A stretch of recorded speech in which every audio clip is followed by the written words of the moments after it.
பணத்தை கொடுத்து எதை வேணாலும் வாங்கலாமா, ஆனா அம்மாவை வாங்க முடியுமா?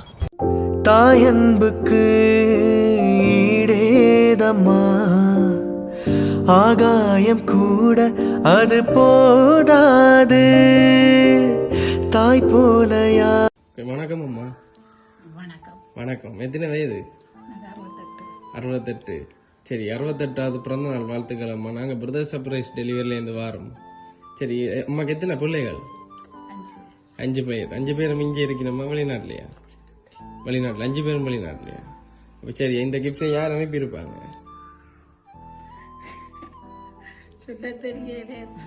சரி, யோசிச்சு பாருங்களேன்.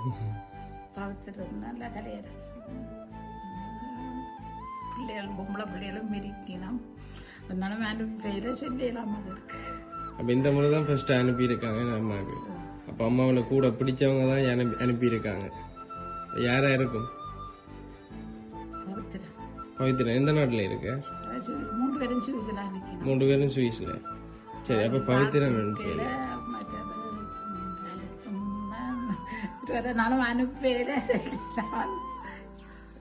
பவித்ரன் அனுப்பியல.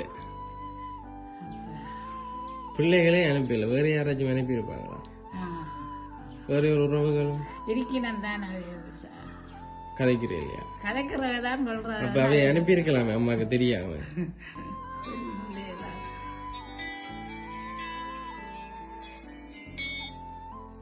யாரா இருக்கும்? பவித்ரன் அனுப்பியல. இல்ல, அப்ப வேற ஒரு தடவை இல்லை.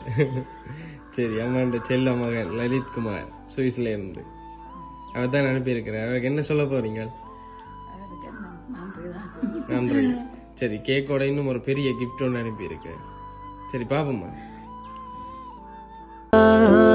வந்தாலுமே உன் தாயை போலே அது ஆகாது, என் மூச்சில் வாழும் புல்லாங்குழல், உன் பேச்சு நாளும் செந்தேன் குழல், முத்தே என் முத்தாரமே சபையேறும் பாடல், நீ பாடம்மா, நீ பாடம்மா.